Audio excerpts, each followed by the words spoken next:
Bienvenidos. Buenas noches, amigos y compañeros del terror. En esta edición les traigo 3 relatos más sobre brujas y brujos. Tal vez coincidencias, o tal vez trabajos dirigidos a nuestros protagonistas, esperando que estos relatos les causen algo de terror, o que por lo menos los dejen pensando que allá afuera puede haber alguien que les quiere hacer daño por envidia. Y si es la primera vez que nos escuchan, por favor apoyen este proyecto, suscríbanse, y si conocen a alguien que le gusten estos temas, compártanle este video. Sin más, vamos con nuestra primera historia. ¿Estás escuchando? Timur Mortem.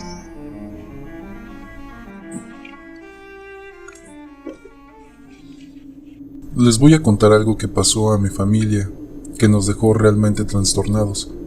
Ya que no tenemos ninguna explicación, comenzaré desde el principio. Para poder escapar del acelerado ritmo de la vida de la capital, mi esposa y yo nos mudamos con nuestros hijos a una casa en el campo entre Guanajuato y Michoacán, un pueblito donde había nacido mi mujer. La casa había estado deshabitada durante muchos años y necesitaba algunos arreglos, pero la casa era hermosa y mis suegros nos la habían regalado. Mis hijos, un niño de 8 y mi niña de 5, se instalaron cada uno en una habitación y estaban felices por poder disponer de su propio espacio.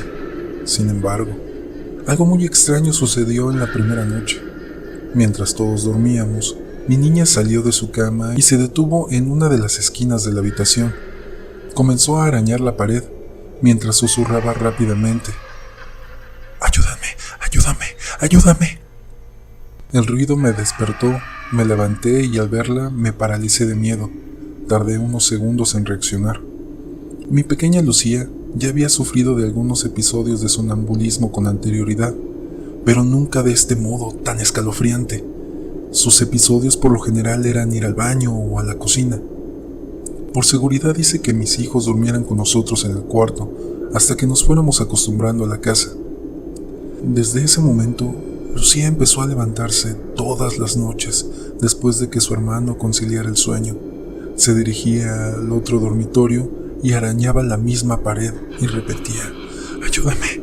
¡Ayúdame! ¡Ayúdame!». Aparte de este comportamiento obsesivo, la niña se volvió muy retraída y todo el tiempo se notaba muy triste. Poco a poco mi niña se estaba apagando. Preocupados, decidimos investigar en el pueblo. Ahí descubrimos que hace tiempo alguien había ocupado la casa mientras nadie la vigilaba. Era un padre y su hija. Se habían metido sin permiso a vivir, y que tiempo después la niña desapareció en el bosque, y que su padre se suicidó poco después. Asustados, regresamos a la casa. Decidimos romper parte de la pared que Lucía siempre arañaba. Realmente nos costó mucho trabajo, la pared parecía más reforzada de lo normal, pero por fin pudimos hacer un agujero lo suficientemente grande como para poder mirar adentro. Entre todo el escombro vimos un pequeño esqueleto con las manos atadas. Ya dimos parte a las autoridades, pero nadie nos cree cómo es que dimos con el hallazgo. De antemano, les doy las gracias por escuchar mi historia.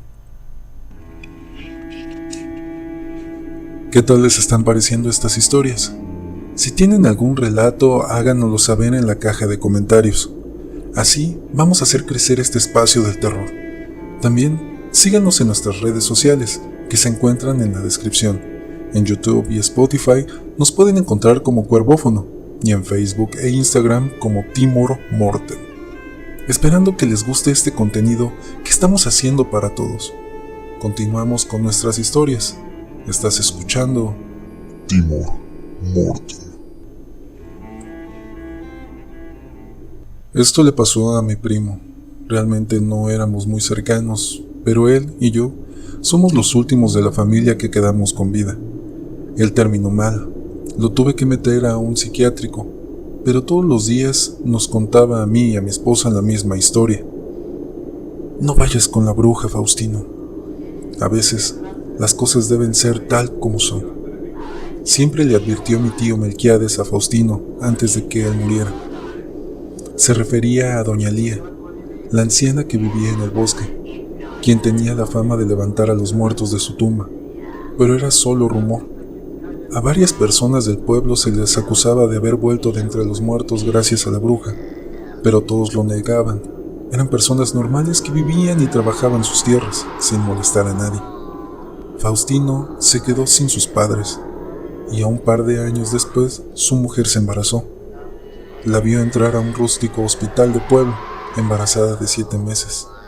Aguardaba con ansias la llegada de su primer bebé, tan deseado, pero el pequeño nunca llegó, porque horas después vio a salir a su mujer cubierta en una sábana blanca, con el amarillo pálido de sus pies vaciados totalmente de sangre.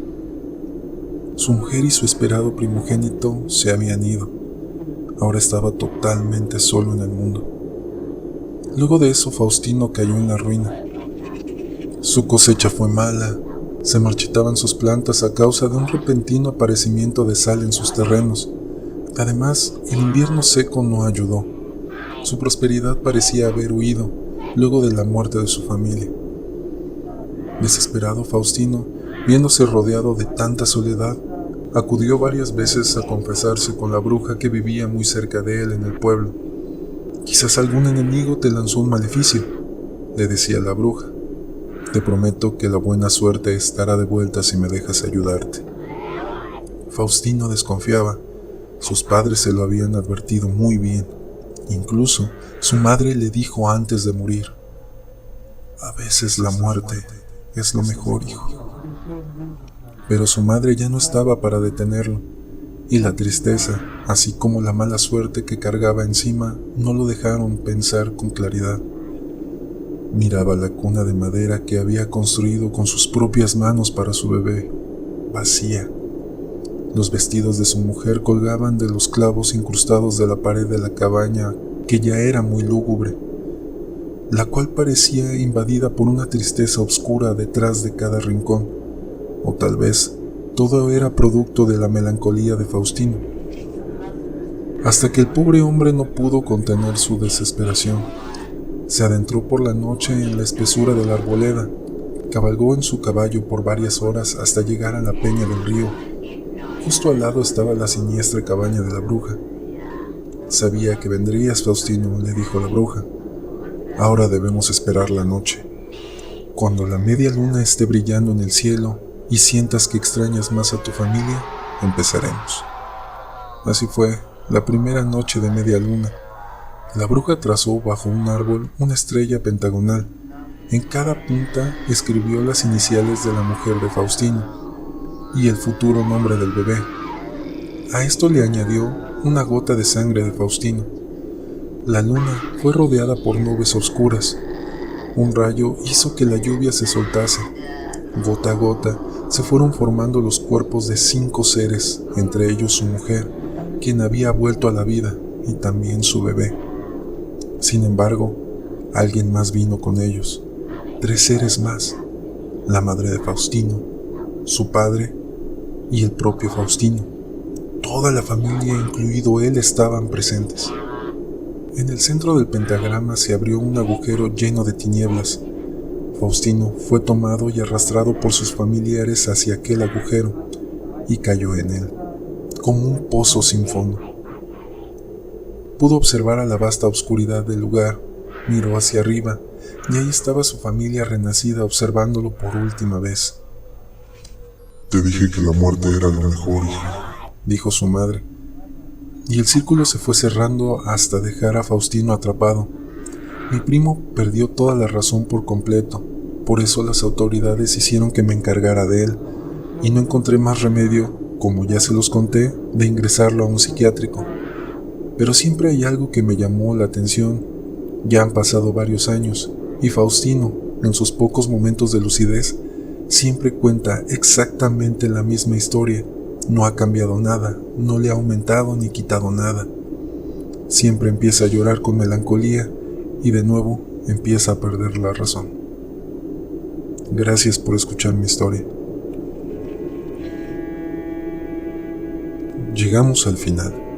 Solo falta una historia. Les recomiendo escucharla con audífonos y si es de noche mejor. No se sugestionen y disfruten del terror. Y recuerden que por probabilidad del 100% de las historias y videos de terror, por lo menos uno debe de ser verdad. Con esto, les deseo buenas pesadillas. Y vámonos con la última de nuestras historias. Esto es Timor Mortem.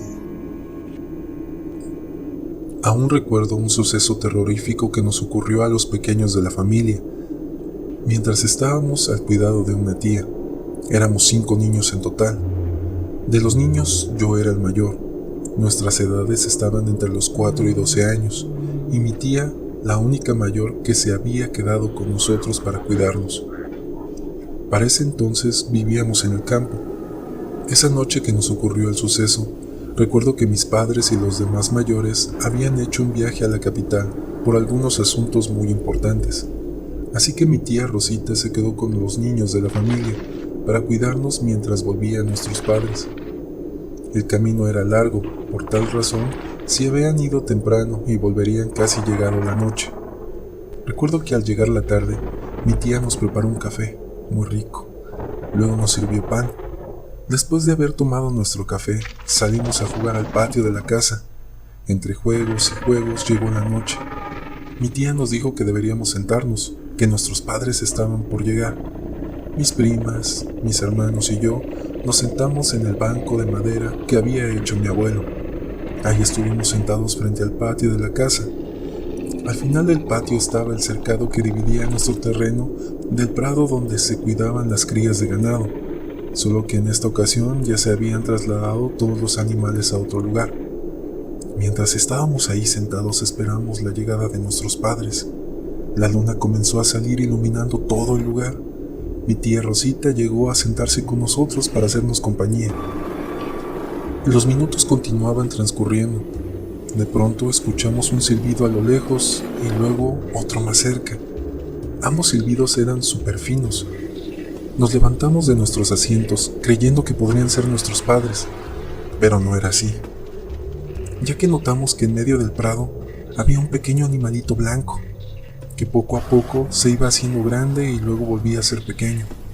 Nos asustamos un poco al ver aquello.